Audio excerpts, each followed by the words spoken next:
Have you ever heard of Andy Owen? Well, you're about to. I'm gonna drag you kicking and screaming in front of an Andy Owen original here with this big meltdown that she had on video where she made an absolute fool of herself. Now, Andy Owen is the head of Miller Knoll, which is the company most famous for their Herman Miller chairs. They're high-end chairs, and with the way people talk about them, I have to imagine that shit is made out of like unicorn hide or something. Like, it is actually fucking sewn with angel's tears. It must be so fucking comfortable with the way people rant about how amazing they are. I've never seen them, I've never tried them, so I don't really have a horse in that race on whether or not Herman Miller chairs are worth their price or whatever. But all I can tell you is Andy Owen is not worth her salary because she just embarrassed that whole company. In a nutshell, she had a video come out that surfaced where she was telling the employees that they need to stop worrying about not receiving company bonuses. They need to just do the work and everything's going to be all right. They need to focus instead on hitting their company's $26 million sales goal, and that's all that matters. Fuck bonuses, who cares? Meanwhile, she's getting a nearly like $4 million bonus herself. So the employee bonuses are kaput, but hers is still just fine. And her video is just so bad. And it was so bad, in fact, that she has already released an apology. In an email sent to employees, she said, "I want to be transparent and empathetic, and as I continue to reflect on this instance, I feel terrible that my rallying cry seemed insensitive. What I'd hoped would energize the team to meet a challenge we've met many times before landed in a way that I did not intend, and for that I am sorry. Nothing will lessen the power and strength of our collective team. My appreciation for each of you is huge, and I will continue to do everything I can to help us meet our shared goals. Thank you for your hard work, your grace, and for the commitment you show to one another and our company every single day." This is a big nothing burger. This is actual garbage. Like, as far as apologies go, this is about as insincere as it gets. This is corporate PR speak.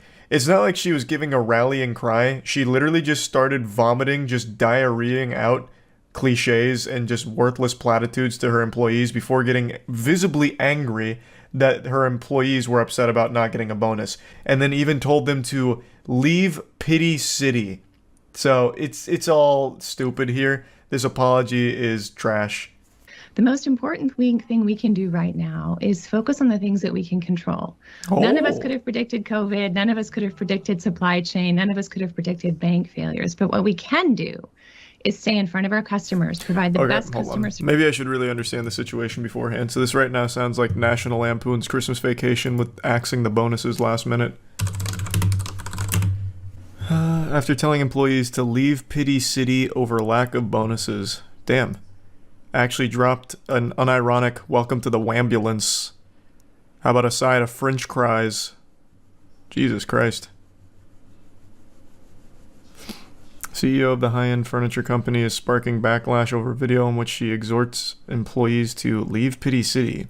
After some asked about staying motivated in the absence of a company bonus, Andy Owen, whose company Miller Knoll sells the iconic Herman Miller Aeron chair, along with other upscale furniture, responded in a 1 minute 21 second clip. Okay, this is all about the clip. What's like the actual situation though? So it looks like she got a multi-million-dollar bonus and canceled all of the employees' bonuses. Okay. Is there any reasoning at all beforehand? Any like prerequisite lore I need to be familiar with? Doesn't seem like it. Also, Herman Miller chairs I know are like the holy grail of comfort for people. Matt, for example, can't stop talking about Herman Miller chairs. But I've never seen nor tried one. Service we can. Get our orders out our door. Treat each other well. Be kind. Be respectful. Focus on the future because it will be bright. It's not good to be in a situation we're in today, but we're not going to be here forever. It is going to get better. So lead. So many platitudes so quickly. Treat people well. Talk to them. Be kind and get after it. Don't ask about what are we going to do if you don't get a bonus. Oh yeah, she's starting to get a little animated. She's literally just regurgitating the biggest fucking cliches of all time. Everything she said there was nothing but buzzword nonsense. Jesus Christ. It reminds me of that clip from that streamer who's like, Well, why don't we just throw ourselves off a bridge? The world is dying. The animals are leaving. And that's okay because all we need is ourselves. And do you really need anything else? Or whatever. And then it goes into the Call of Duty montage. What was that speech again? That's up there with like some of the greats, like We Choose to Go to the Moon. I think it was Invader Vice. I think she was the one that said it, right? Oh, here it is. The planet is dying, the government hates us, the animals are leaving, the aliens aren't contacting us, we might be alone, but that's okay because do you really need anyone else? And then 30 Seconds to Mars starts playing. There we go, found it. I just didn't feel like getting DMCA'd by 30 Seconds to Mars. Jared Leto coming in. Get the damn $26 million. Spend your time and your effort thinking about the $26 million we need and not thinking about what you're going to do if we don't get a bonus. All right? Can I get some commitment for that? I would appreciate that. Damn, she's popping off. I had an old boss who said to me one time, she's getting upset. You can visit Pity City, but you can't live there. So people, leave Pity City. Let's get it done. Okay. Thank you. Have a great day. Damn. Welcome to Shitty City, population Andy Owens. God, good lord. I mean, I think it's totally reasonable, like, hey, can we have our bonuses? And also, why do you get a huge bonus? It seems like she doesn't even have a reason for withholding bonuses or canceling them or whatever. She's like, yeah, there's no bonuses. She doesn't understand people can't even afford to live in Pity City. True, I guess. Not without these bonuses. I also love someone in her position pretending like she's out there making the chairs. Like, alright, it's time we bring ourselves up by our own bootstraps here and start really getting to work on those chairs, alright? We don't need to focus on these bonuses, we just gotta put our head down and do it. As if she's out there with like a fucking wrench and screwdriver. I'll play the Invader Vi clip, but I'm not playing the one with 30 Seconds to Mars. That is like a fast pass to DMCA. I'm not even fucking with it. But here, I'll give the OG original. Damn, I didn't realize this was like 4 minutes worth of monologue. Faking these things, and that I'm psychotic, that I'm 88 motherfucker, even more into the blanket part, and I think that we can do it together. Jesus Christ. I don't know that I can't do it by myself, because I come in here every single day, covered in glitter, covered in sequins, covered in booty shorts, covered in nylons, so that I do not violate the terms of service, so that each and every one of you can have both. Oh my god. Oh my god. So you can have a good time listening to me, playing with me, singing with me, smiling with me. You guys, a lot. I'm just throwing ourselves off a bridge. Here we go, here it is. What the fuck is stopping us from just throwing ourselves off a bridge and giving up and saying, yeah, the planet is dying. Yes. The government hates us. Preach. The animals are leaving. The aliens aren't contacting us. We might be alone. It just might be you and me. But that's okay, because do you really need anyone else? And then 30 Seconds to Mars. Damn, that's a crazy speech though. Holy shit, she was in the zone. That was a flow state. I've never seen it in its entirety. I've only seen that ending. But why did she say all that? I don't know, man. I still don't know where the animals were going. There was just a whole lot to unpack with that speech. Dave Baszucki. You know him as the CEO of Roblox. I know him as a weird urinal cake I can't help but pee on from time to time because everything that he has done as CEO is just so odd. He is the guy that has been fighting tooth and nail, making it what seems to be his life's mission to bring dating to Roblox. Having a entire section of the Roblox business model carved out for dating. And initially, it was supposed to be for 17-plus-year-olds. Dave, that's underage, which was a lesson he refused to learn. He had to eventually be dragged kicking and screaming into reality that 17-year-olds are minors. And despite everyone on the planet telling him how weird it was that he wanted adult content accessible to 17 plus instead of locking it behind 18 plus, which he was adamant about, he refused to budge an inch on that. He was just lat spreading, just saying no, until eventually, I guess, someone was able to break through his noodle up there to, get the message through his thick skull. But everyone has also been saying how weird it is just conceptually to try and add adult content on Roblox to begin with. It is a platform used predominantly by children. Why do you want a dating service element of it? Why do you want adult content to even have a home on Roblox to begin with? Especially considering the reputation of Roblox as like a safe haven for predators at this point, where there are just so many issues with the way Roblox handles their predator problem. It's just a recipe for disaster, and everything Dave has done as CEO of Roblox is just fucking odd to me. And I think he himself is just creepy. I just watched a brand new interview with him that just kind of goes tits up here. He's unhinged. Like, he is actually off his gourd in the interview. I can't show you any clips from it, and just to set expectations, if you do watch it, which I recommend you do because it's fascinating, he's not like blowing a gasket or having a conniption, but he is like combative, defensive, and it seems like very upset about the interview, even though, according to this, Roblox was the one that pitched them on interviewing Dave Baszucki about child safety. Like, they didn't ambush him or anything, yet during the interview, it seems like he was fucking caught between a rock and a hard place. He was deer in the headlights for a lot of the questions they were asking. I don't know what he was expecting. Maybe he thought he'd go into the interview and both of them would be on their hands and knees just sucking his dick and fondling his balls, putting a finger in his ass for the G-spot tickling. Like, I don't know why he would be getting so mad when they were even the ones that were pushing for this interview in the first place.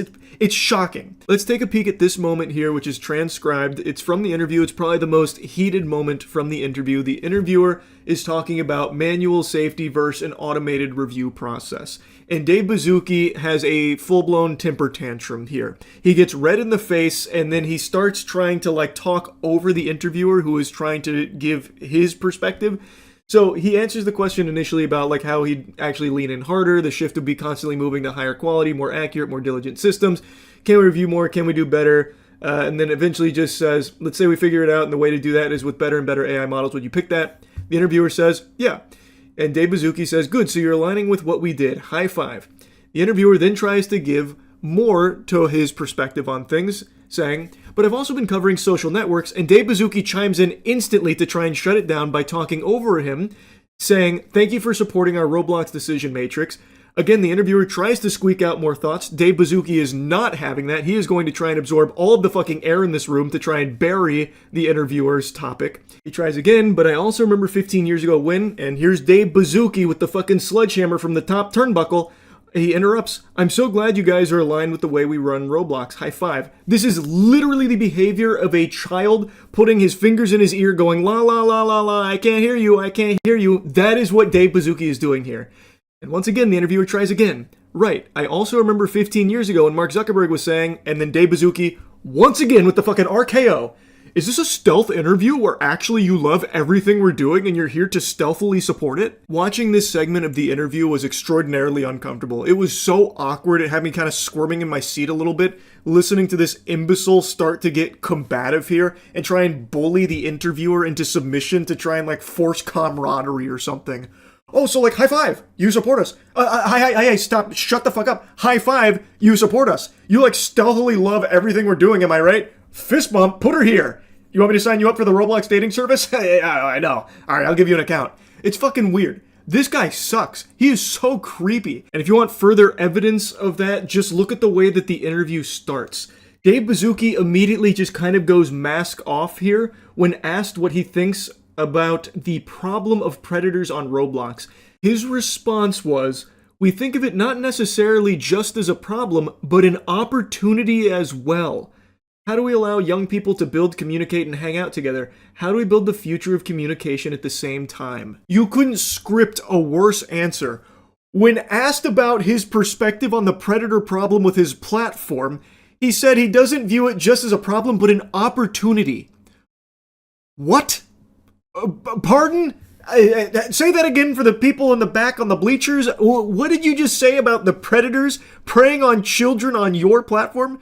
You view it as an opportunity? What a remarkably stupid thing to say, but maybe he's being very honest.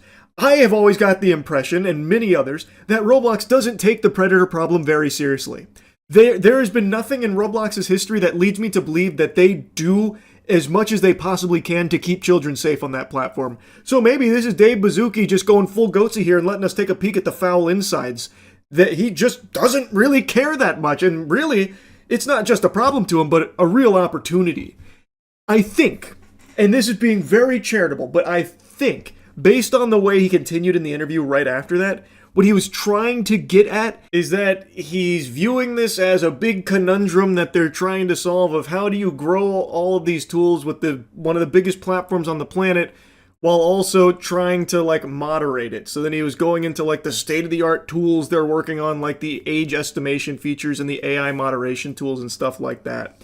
So it seems like he's trying to say like he's viewing it as an opportunity to grow their safety measures, kind of.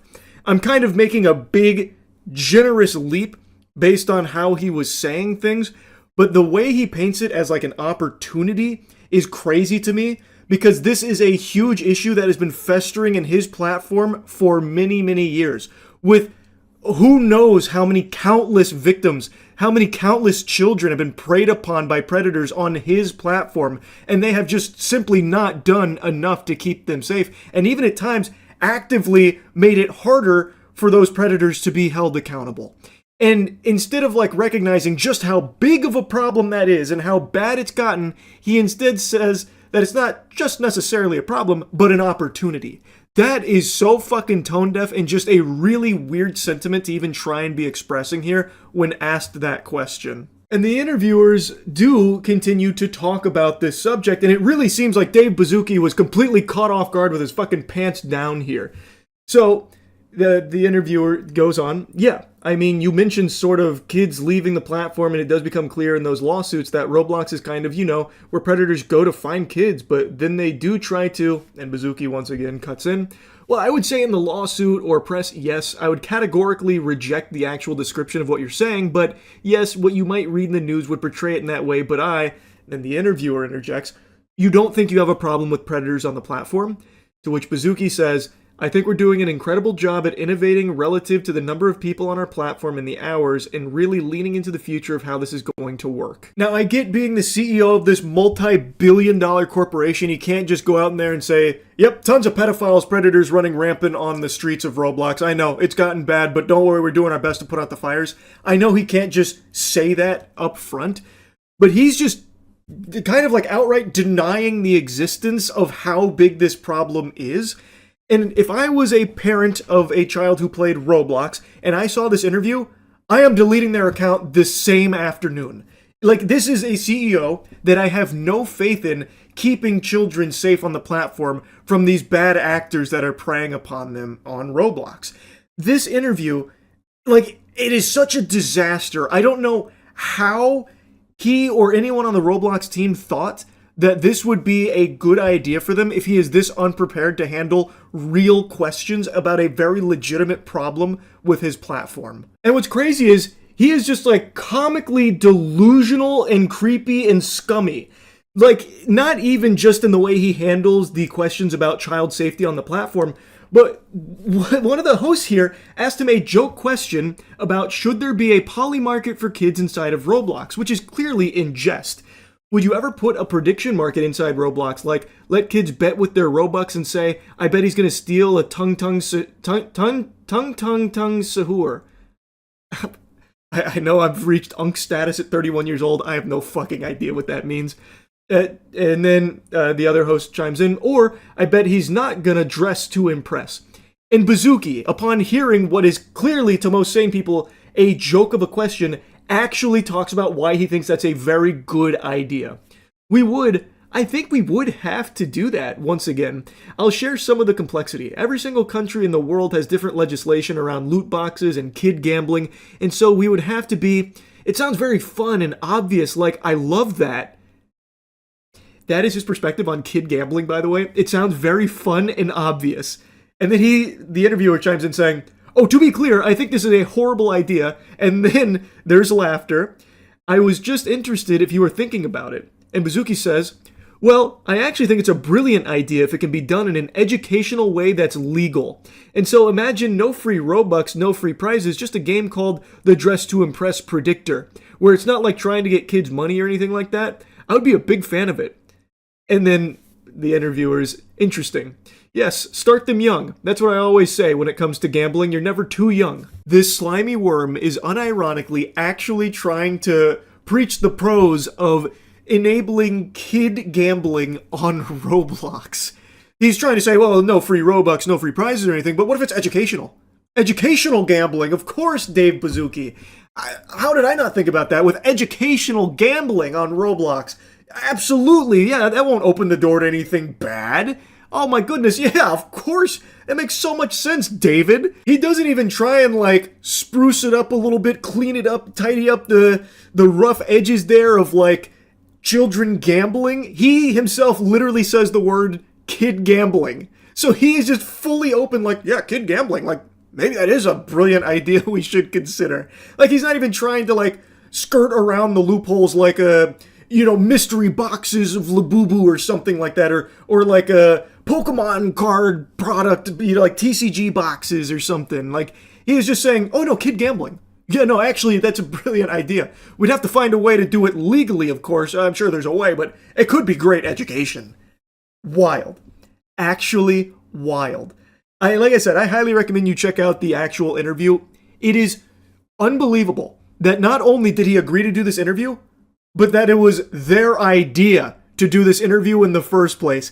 He wanted to be interviewed, apparently. Unreal. I just had to yap about this once I watched it. That's really about it. So yeah. I've talked about tons of evil companies and industries over the years, but the one I want to talk about today makes Umbrella Corp from Resident Evil look like Weenie Hut Jr. Health insurance. Now, I've ranted and raved about health insurance on stream quite a few times, way before the big thing that happened recently. And I'll just be clear up front that I'm not here to talk too much about Brian Thompson getting banished to the Shadow Realm. I'm here to talk mainly about health insurance itself and how corrupt and malicious it is, as well as the United Health Group CEO Andrew Whitty's video that he made about the response to this whole thing. So to be clear, Brian Thompson was the CEO of United's insurance division. Andrew Whitty is the CEO of United Health Group.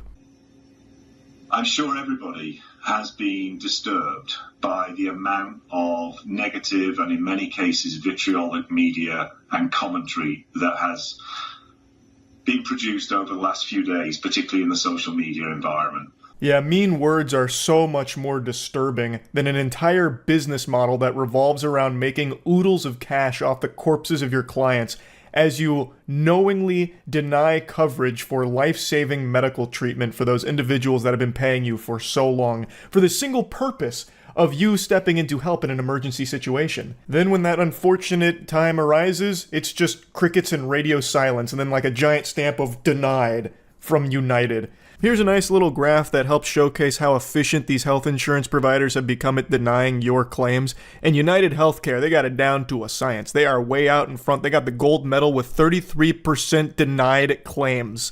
To put that into Fortnite terms, United is grittying to a fucking winner chicken dinner dubski as you and your loved ones are dying. It's no surprise why people hate health insurance. It's not a political issue like a lot of people are trying to make it. You can see some of the usual suspects on YouTube saying things like, oh, the lefties are celebrating the death of this healthcare CEO, an innocent man just looking to put food on the table for his families. And if you look at the comments, it doesn't matter what side of the political spectrum you're on, everyone has been fucked equally by health insurance. They are the Thanos level threat to human beings' survival. Everybody knows somebody, and you may even be the victim yourself, that has been denied by their health insurance provider because the whole purpose of the health insurance business model is you pay them for a long period of time to do a single task for you, which is help in an emergency situation, and their goal is to find ways out of doing that task you pay them for, to fuck you in the face, literally just let people croak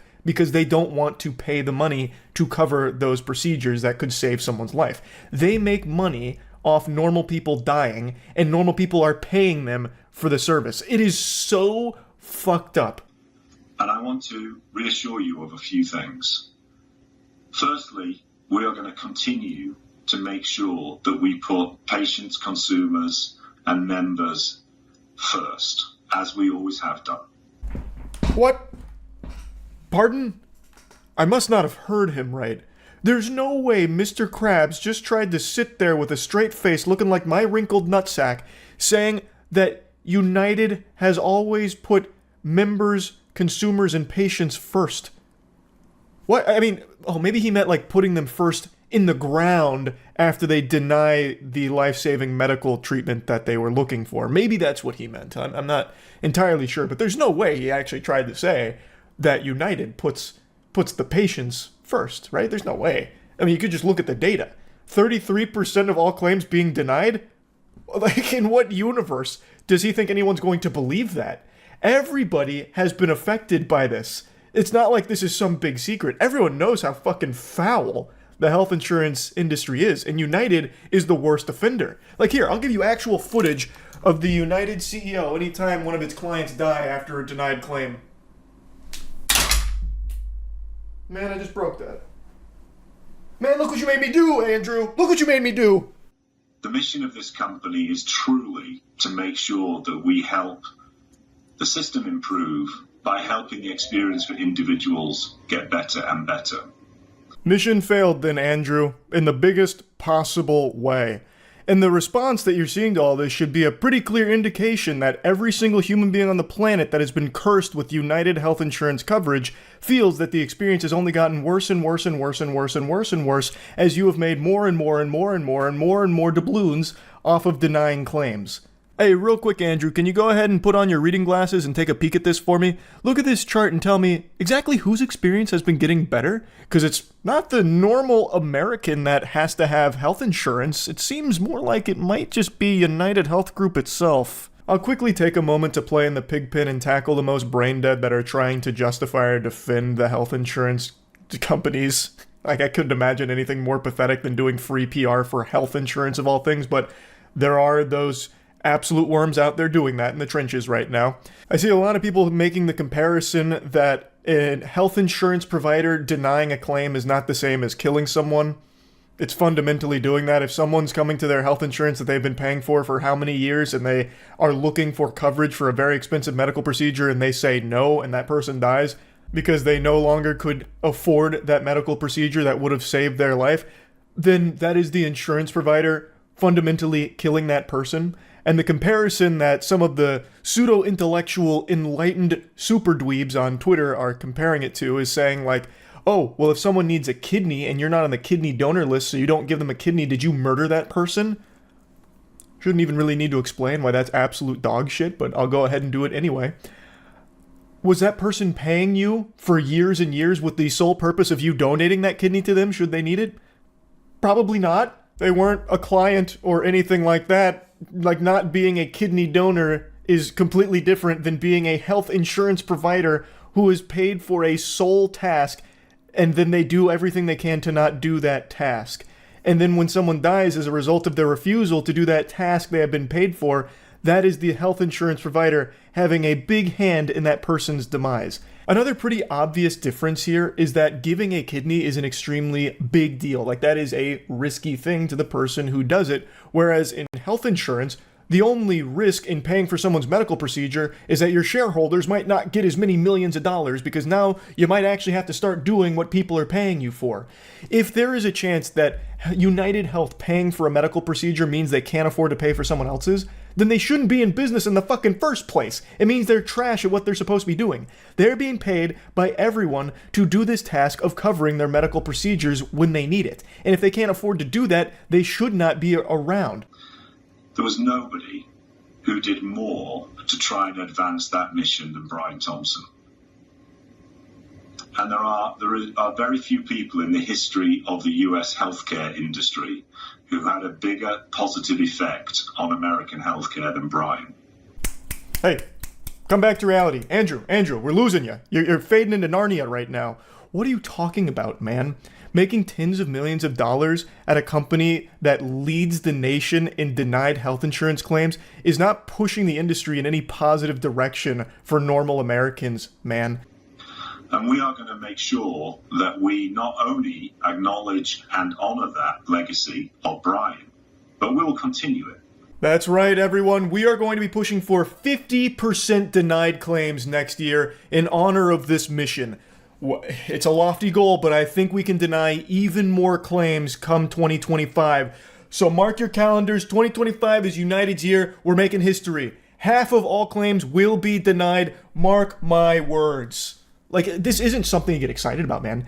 The mission has just been growing your profits while denying more claims. So you proudly announcing that you're going to be continuing that mission is about as painful as you coming out and saying that you're going to continue waterboarding me. Like, why would I be pumping my fist about that? The only one that gets excited there is your shareholders. Our role is a critical role, and we make sure that care is safe, appropriate, and is delivered when people need it. And we guard against the pressures that exist for unsafe care or for unnecessary care to be delivered in a way which makes the whole system too complex and ultimately unsustainable. What is sustainable, though, is all of that growth United keeps experiencing. That's what really matters. We need to make sure that is sustained. This is garbage, man. This is actual just baloney. He's just blabbering about nothing. It's a yappuccino trying to spin this as like them trying to do something good. It's not. What Andrew and his company deem unnecessary care is completely unreasonable oftentimes, where it is very necessary for the patient to stay alive. Well, we denied this claim because we felt it was unnecessary, because we did a cost-benefit analysis and we concluded that the patient was going to die in 60 years anyway, so what's really the point in spending all this money to keep them alive now when they're just going to kick the bucket in, a couple of decades? So we're going to continue to make that case. We will continue to do the work we do. And I have never been more proud of this company and our colleagues and what this company does on behalf of people in need across the country. You would really think, with what happened here, someone like Andrew, and I don't believe that he's even really human anymore. I believe he has sold his soul many, many years ago and is just this hollow husk that's only filled with money. But you would still think at some point the neurons would fire in his noodle and he'd see this response and be like, that mission, about helping people, kind of failed at that, didn't we? Maybe we should do something different. But he hasn't even had that realization. Or maybe he has and he just doesn't care, which is the more likely explanation. But you would just truly think that the reality would set in like, oh, people fucking hate us. People are awake to how exploitative we are and how we are actively making their lives harder. I encourage you to tune out that critical noise that we're hearing right now. It does not reflect reality. It is simply a sign of an era in which we live.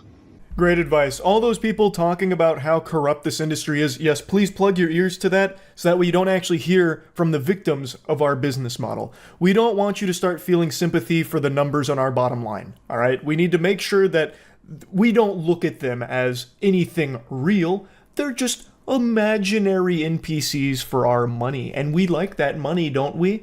It's just so crazy. It's so crazy. He's saying that it doesn't reflect reality. Brother, that is the reality. These are your clients that are coming out and sharing their experiences. It doesn't get any more real than that. As opposed to your fucking barnacles that you're vomiting out here, that is the fraudulent fakeness. The reality is that people have been fucked by your health insurance company and plenty of others. The industry is rotten to its very core, and people know that, which is why this isn't some big political issue of left and right. Everyone is united in how hard they have been fucked and how many times they have seen people be affected negatively by this industry. And this guy just refuses to let that set in, and he's trying to brainwash his employees to just be numb to it and pay no attention to it. What we must do is focus on what we know to be true. And what we know to be true is that the health system needs a company like United Health Group, and it needs people like Brian within it.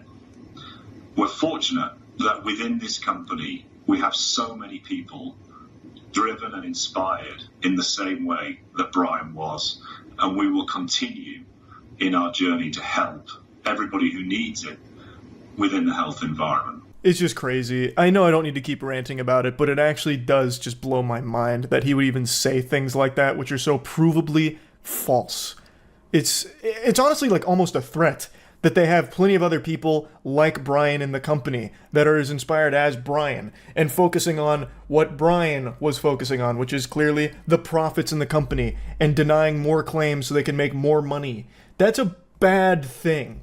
And he's just talking about it like it's an accolade to be super proud of and something to be excited about. It's just frightening. It's actually just frightening. So yeah, I wanted to rant about health insurance a little bit. That's it. See ya. On the list of horrible ideas, this has got to be pretty high up there. The CEO of Roblox is digging his heels into the ground, lat spreading with an idea, refusing to budge an inch. And it is a putrid idea most people find to be terrible. The CEO of Roblox wants adults to use the game for dating. That idea is so outlandish, it sounds like a sick joke. Roblox is a game primarily used by children. The overwhelming majority of the player base is kids, toddlers. And yeah, there definitely are adults that do play some Roblox games, but it's not the largest chunk of its audience. And given Roblox's history with how many cases, numerous cases there have been of adults preying on children through Roblox, to now try and cater Roblox to be a dating site for adults sounds like a recipe for disaster. I really don't understand this direction the CEO wants to start pushing Roblox. Man, smoking on that orb of confusion, because this shit is foul. It doesn't make any sense. The platform has millions of games on it for all kinds of different Roblox experiences, so I'm sure there are like dating games already in it right now. But for the CEO to come forward and say that he wants the game to be more focused on dating is so fucking odd. Especially in Roblox, but this would be weird in any game out there. If fucking Fortnite came forward and said, we're adding a dating server where you can only duo queue with a romantic love interest. Like they try and set it up like it's eHarmony or some shit. It's not only weird, it's dangerous. Like, it doesn't make sense why the CEO of Roblox wants this to be some kind of core component to Roblox. So the CEO, David Baszucki, has really doubled down on this desire to make Roblox more of a dating experience for adults. Recently, in 2023, they did up the maturity rating so they could provide experiences that include blood and crude humor and alcohol and romantic themes. But in order to access that, the users have to prove their age, so they're required to share identification documents to prove it. But as mentioned in this article, there's not a whole lot to stop an underage user from just using their parents' ID. It's just not the best system. It's very easy for a kid to get around that if they just use their parents' ID, and then could end up in a romantic Chuck E. Cheese with a candlelit dinner with Jared Fogle. Anyway, though, the CEO still wants to provide a cozy space for relationships to bloom through movie screenings, concerts, and mixers, all hosted in the virtual space. Adults can get to know one another on a more intimate level. To Baszucki, it's a solution to a modern problem, a loneliness epidemic, as he called it. I'm so tired of people thinking that the loneliness epidemic is something that can be fixed by adding even more things that isolate people. It's the most ass-backwards approach to this ever. Is there a loneliness epidemic, a problem with tons of people being more and more lonely? You bet your sweet bippy there is. You're in denial if you're trying to argue otherwise. People are more isolated from one another than ever because all of their experiences come through the computer screen now. Very few people are getting the normal socialization that a lot of us growing up took for granted. How the fuck is also getting all of your dating experiences through the Roblox movie theater and pizza joint somehow helping with that loneliness epidemic? It is only exacerbating that issue of keeping you locked indoors away from other human beings. This is not a solution to the problem, it is another symptom of it and only makes the problem worse. This is not the direction to go if you're trying to tackle the loneliness epidemic. Also, Roblox is probably the worst place to do something like this. Again, this platform has had a history of a lot of predators using it, and also some of them not even being like taken down by Roblox themselves. So Roblox doesn't have a great track record when it comes to protecting kids on it. So I am not very confident that somehow Roblox dating is going to be, you know, all buttoned up where it's 100% always only adults going on dates in the first place. I feel like this is going to be a really, really messy, terrible thing that parents should be a little concerned with. It really is a fucking baffling decision, because Roblox is a gaming platform first and foremost, and it is primarily targeted towards kids, very young players. But with this decision and this fixation on this bad direction, the CEO wants it to also be viewed as a dating platform for adults. If you are a parent and your kid wants to play Roblox, but you're now hearing that it's mainly starting to be a platform for adults finding love, a dating platform for adults, you're hearing about adults that are hooking up because they met through Roblox, well, you're not going to want your kid on there, and you shouldn't. That's not a suitable place for them anymore if a lot of adults are now being conditioned to view Roblox as a place where they might go find a potential partner. That's not a good situation at all. Even if the CEO doesn't completely change the identity of Roblox to a dating site, even if it does maintain the gaming identity where it is primarily focused on games, it's still not a platform that is suitable for kids anymore if it is gaming with also a huge emphasis on adults dating. Those two should not be on the same platform ever. It's fucking weird. Thousands of adults will meet for the first time in Roblox dating experiences and subsequently form real-life relationships, he said in 2024. I think a lot of people who are too afraid to go on a real-life date might find it easier to have a virtual date to start, and then if they connect, move to the physical world. Oh, brother, this guy stinks. What are you talking about, man?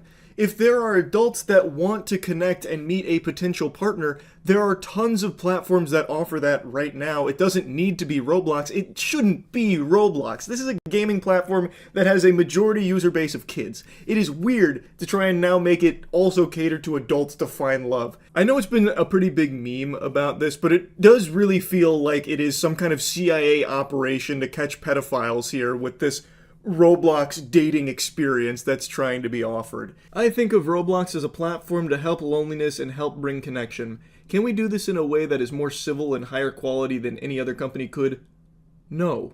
No, you can't. Roblox has failed numerous times in protecting kids from predators that are already on Roblox, even before offering the dating experience component.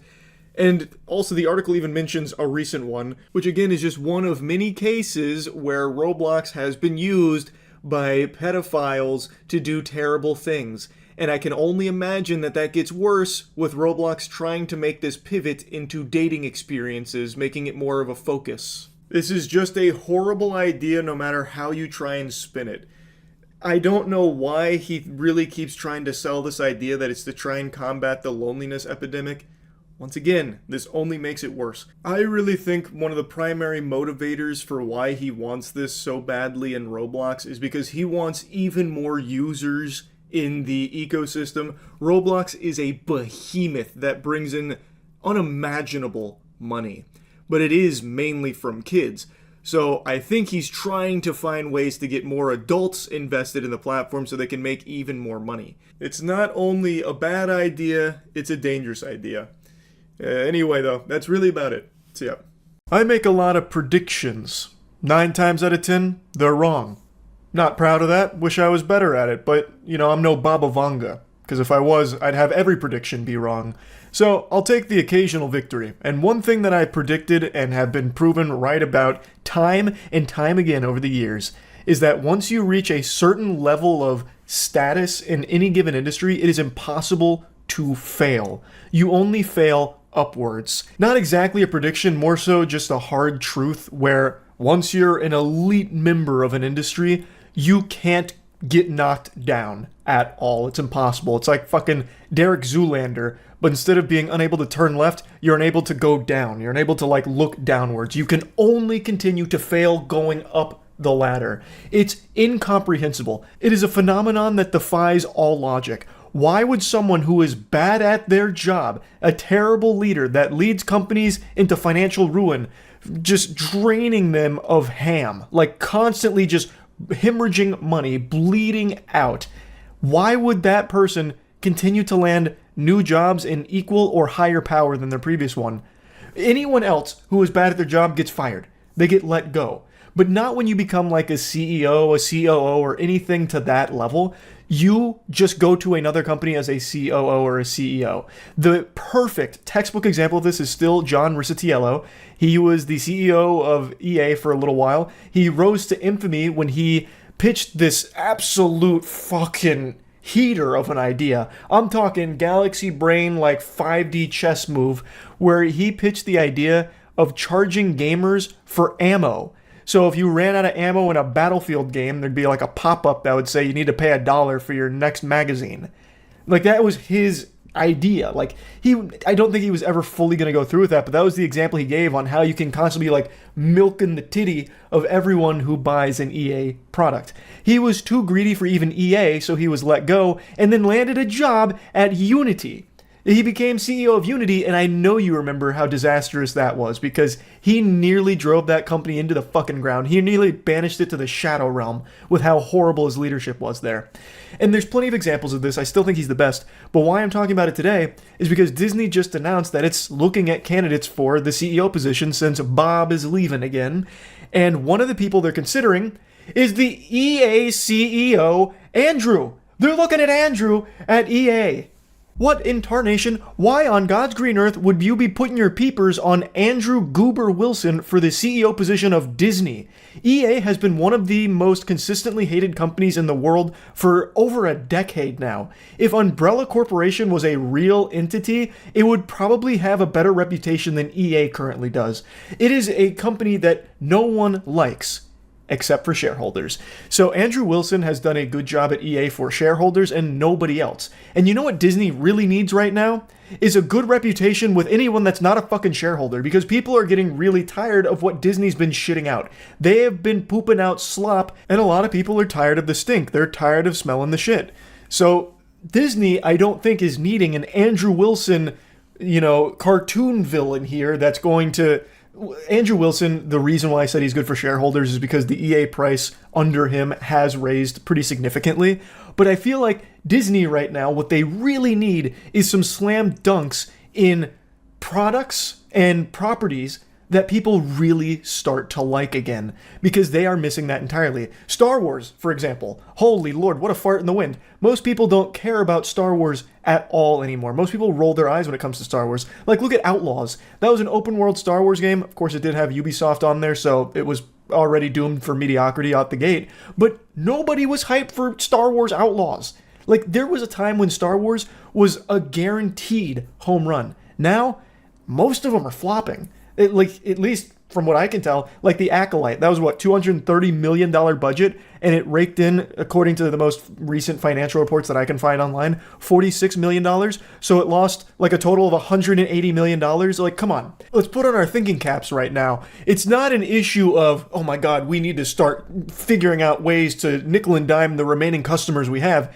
The solution is, how do we start making quality products again that people actually want to watch or purchase or get engaged in? Like, grow up. Like, God, Jesus. Andrew Wilson is not the solution to that problem. Andrew Wilson is not the one that people are going to be like excited for at the helm of Disney. People don't like him because people don't like EA. Now, to give credit where credit is due, I vaguely recall Andrew Wilson pushing back against some investor-led horrible ideas in a bad direction for some of the titles over the last decade or so. I'm foggy on the details, but I do remember reading about it a while back that he did actually make some decisions that I think it was something about like allowing the developers a little more creative freedom under the EA umbrella. I don't remember all the details, but it's not like he's been nothing but mustache twirling evilness.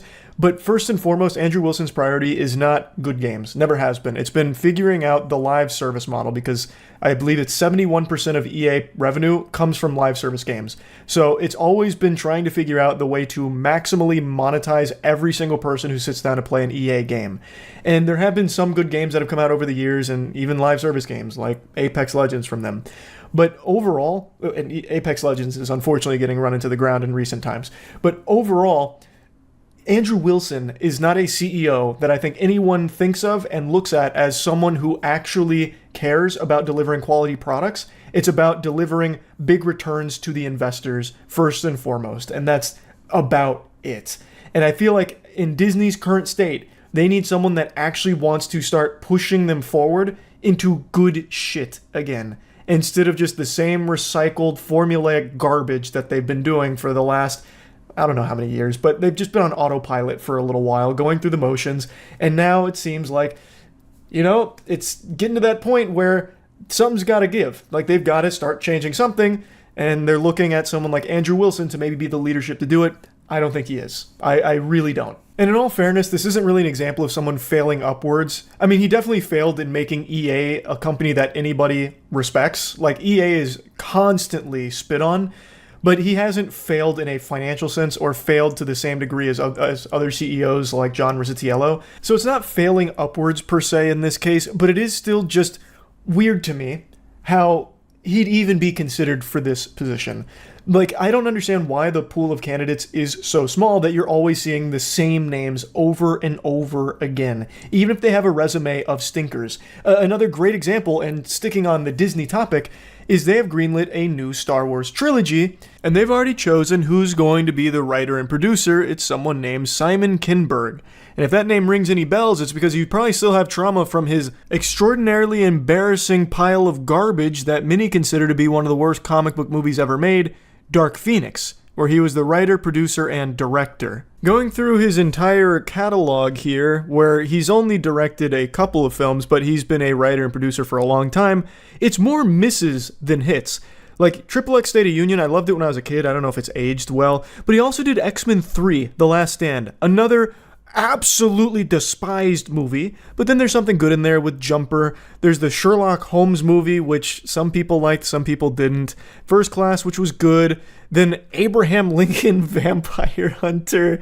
Oh my god, like, just look at this resume. Fantastic Four.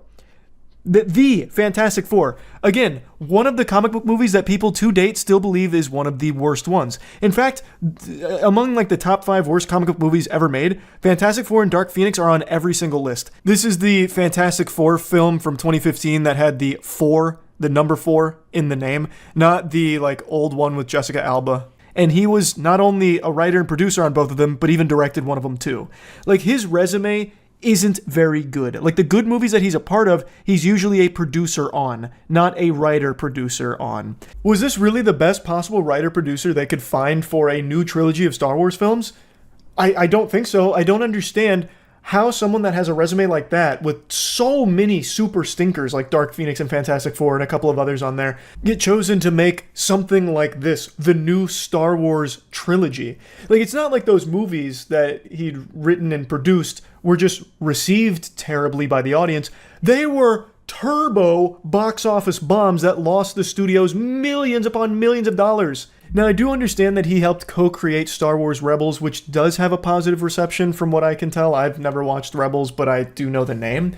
But even still, if you look at his resume, I don't think this was necessarily the best possible choice to spearhead a new Star Wars trilogy operation. That doesn't really get me salivating thinking, oh, this could be like a good Star Wars new trilogy. Like, I just don't have that impression because I'm familiar with a lot of his work and most of it's trash.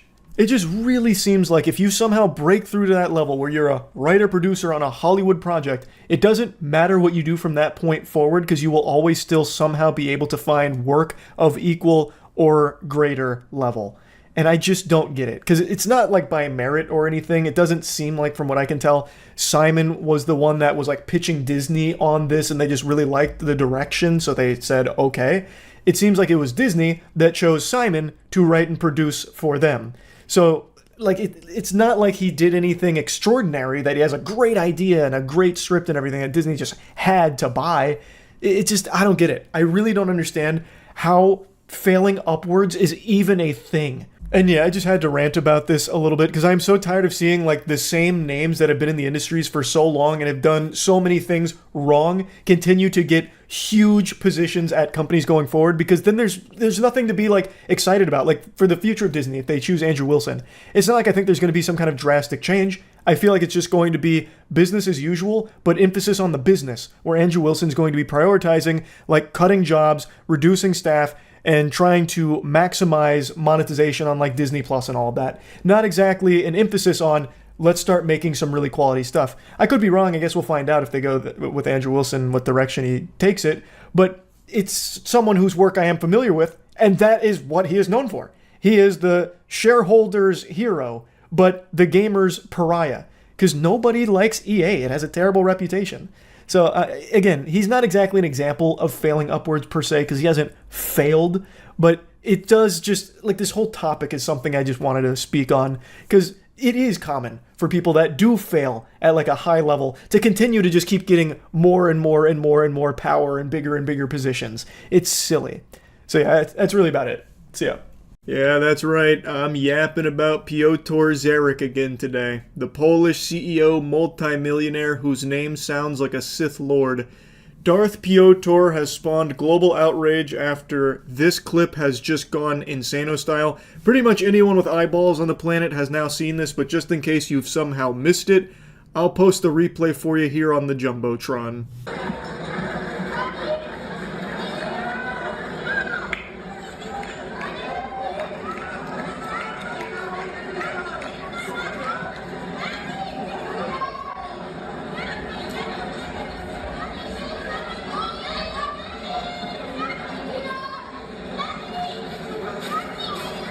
Piotr is the scrawny, slimy, worm beast man creature that stole that hat from the hands of the child next to him. A tennis player named Majuzak was giving that hat to the kid. He is a fan of his, so he was giving him the hat after celebrating a victory, and Piotr comes in there and just fucking gets his grubby paws on it and snatches it right out of the kid's hands, and you can even hear the child say, "No, what are you doing?" Just a big mess here, disgusting behavior on display from Piotr. This act of greed earned him the ire of pretty much everyone with a soul on this planet. He just blatantly steals that hat from the kid, and then ignores the kid who is like, yelling to try and like get his attention to give it back, but it's falling on deaf ears because Piotr's already plugged his ears to it. The story does ultimately have a happy ending though, because this was so big, Majuzak heard about it and then gave that kid another hat as well as an autograph, took a picture with him, so the kid ultimately did get to meet like his favorite tennis player and all of that, and Piotr and his reputation went straight down the shitter, just as it deserved to. Now, in the midst of the chaos of this story, there were multiple statements that were given, allegedly from Piotr himself, also apparently one from his wife, and then also one from a law firm that represents him, and then another from a lawyer that represents him. All of this, turns out, was just a bunch of dirty barnacles. In the video I made covering this, I said that I highly doubted any of it was legitimate. It seems to be a common trend that whenever there is a big story like this that blows up, there are a bunch of people that scramble to post a bunch of like fake, fraudulent information in regards to it and present it as authentic in order to get like engagement and clicks to make money off of it. In this case, they were pretending to be Piotr, pretending to be a law firm, and like threatening to sue anyone that shot spitballs at him and shit, and it was all phony baloney nonsense. Today, though, he has given an actual official statement here. So now we have, straight from his filthy lips directly into my asshole, his stance on everything that unfolded. This was posted on his company's website. Due to the situation that occurred during Kamil Majuzak's match at the US Open, I would like to offer my sincere apology to the injured boy, his family, all the fans, and the player himself. Now, worth noting, this is translated. I think there is some mistranslations here. Calling the child injured, I don't know if he meant like in a metaphorical sense, like, you know, this kid was really excited to get this gift and I took it from him, thus causing like a psychological injury, or if he really thought that he ripped the hat so hard from this boy's hands that he like broke his fingers or some shit. So I do think there is a chance that there's a little confusion here with direct translations maybe not being entirely accurate. But I would like to mention something that is entirely accurate, is that hygiene is extremely important and you need to take it far more seriously, which is why you should be getting our soap, Cheeky. Our soap at usecheeky.com is the best soap you'll ever find, and right now for Labor Day we're doing a big sale where it's 20% off the entire store, baby. So go wild, now's the perfect time to get the best soap in the world, highly moisturizing, and it smells amazing. Now back to Piotr. I made a grave mistake. In the midst of my emotions, amidst the crowd's celebration after my victory, I believed the tennis player was handing this cap to me for my sons who had previously asked for autographs. Again, I think there is wiggle room for a mistranslation. I cannot imagine he actually said amidst the crowd's celebration after my victory. After I won my tennis match, Matuszak was coming over to congratulate me with his hat. I feel like it's supposed to be after his victory, or maybe after the victory in general, or after like the conclusion of the match. I cannot imagine Piotr said after my victory. Can you just imagine that level of delusion, to be so obsessed with yourself? Well, everyone here was clearly showing up because they wanted to see Piotr in the stands. They wanted to take a glimpse of me in the spectators area. And all the tennis players, well, they're performing for my amusement, my entertainment, so really it is my victory at the end of the day. That's fucking unhinged. I cannot imagine that's what he was actually trying to express there. But anyway, this mistaken belief caused me to instinctively reach out. Today I know I did something that seemed like deliberately taking a souvenir from a child. It wasn't my intention, but that doesn't change the fact that I hurt the boy and disappointed the fans. The cap was given to the boy, and an apology to the family. I hope I have at least partially repaired the harm. I also want to make it clear, neither I, my wife, nor my sons commented on this situation on social media or on any website. We did not use the services of any law firm in this regard. All alleged statements appearing online are not ours.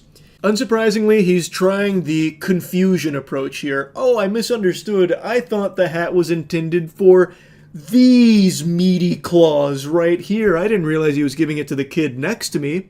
Whoops, I feel so silly and so bad about the mix-up here, which I think everyone could have predicted was coming. But we have very clear video footage that shows it wasn't some innocent mix-up. He literally rips it from the kid's hands, and the kid even says, "No, what are you doing?" and even tries to get his attention multiple times, but gets ignored by Piotr. If it was some kind of honest mistake, I imagine a sensible human being would hear that and see the response from the kid and be like, "Oh, I messed up. This was meant for you. I'm sorry." And you also would imagine that if he thought the hat was made for him, why did he have to rip it from someone else's hands? Like, was he not confused on like the resistance? Like, why is this kid trying to take my hat? Like surely at some point he would have thought about what just happened here and recognized like, oh, this wasn't intended for me. But that's clearly not what happened.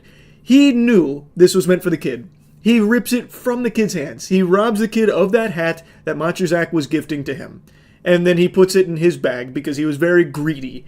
And now that everyone's really upset and they caught him red-handed here, hand in the fucking cookie jar, he's trying this excuse of, oh, I just didn't know. And now I feel really bad about it. Man, all this egg on my face, am I right? Jeez, whoops-a-daisy. I can't imagine anyone will read that and think that he is being honest, because we can clearly see in the video the real story. So I don't think that excuse flies. He's directly addressing all of the fake statements that were popping up like weeds. And I've already seen people dismiss this as him trying to cover his own ass because the statements weren't received well.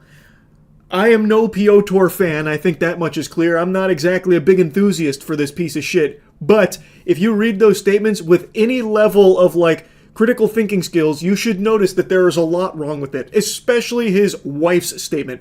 His wife's statement reads like someone fucking ran the script of Food Fight through Babelfish 5 different times and then puked out some incomprehensible gobbledygook. Like, it is nearly incoherent. Like, these statements that apparently came from him and his lawyers and his wife, they are just nonsensical, and there's no evidence to suggest it actually comes from them. They are just completely unverified, random comments, random posts on a random forum that people took screenshots of and circulated on Twitter and parading around like it was really from Piotr and people associated with him, with nothing to suggest that was the case. But now that he's saying, like, we never made a statement or anything, people are like, oh, you're lying. Oh, you're super lying. Now I know all of those statements from the previous days. Those are real. Those are real, and you're trying to hide that fact. It's just crazy. It's unhinged. Piotr is a piece of shit. This guy is a turbo douchebag asshole 100%. But I do believe him that they didn't make any of those statements. I'm very confident this is the first peep out of his mouth, and everyone associated with him has probably stayed very tight-lipped on it as well. Those statements, again, have no evidence to suggest they ever came from him or anyone even close to him. Just a random fucking post that people are attributing to Piotr and his wife and shit. Now, going back to his statement to finish it off, for years, my wife and I have been involved in helping children and young athletes, but this situation has shown me that one moment of inattention can undo years of work and support. This is a painful but necessary lesson in humility. Therefore, I will be even more actively involved in initiatives supporting children and young people in actions against violence and hate. I believe that only through actions can I rebuild the trust I have lost. I apologize once again to everyone I have disappointed. Sincerely, Piotr Zarek. He continues to fall on that crutch of, like, inattention is what he calls it, that he just wasn't paying enough attention. It led to all of this. But again, you can clearly see it's not inattention. He is laser focused on getting that fucking hat. It's greed is what it is. So people can see through the dishonesty in this statement. It's not being received overly well. It feels like he saw what was happening to his business and his reputation, and in a desperate attempt to try and save it, he put out this statement. And it's fallen flat on its fucking face. Now, obviously, I don't know a lot about Piotr outside of everything that happened here. He claims that he's spent years helping children and young athletes. I don't know if that's true or not, if he is like a stand-up guy in the community who for years has helped kids and young athletes. I find that a little hard to believe because someone like that would never exhibit a quality like what was displayed from this clip stealing that hat. That just doesn't make a whole lot of sense. Like, I imagine maybe, like, some neighborhood kids kicked a soccer ball over on his fence and he threw it over instead of popping it and he considered himself a saint. That's probably what he imagines helping kids and young athletes is, not popping a ball that flies over his fence. I cannot imagine this actually being, like, a legitimately good guy who does, like, a lot of good for kids and young athletes. Because someone like that would not be stealing a hat from a child. Like, full stop. Anyway, though, this is the actual official response from Piotr, so I wanted to cover it. That's really about it. So, yeah.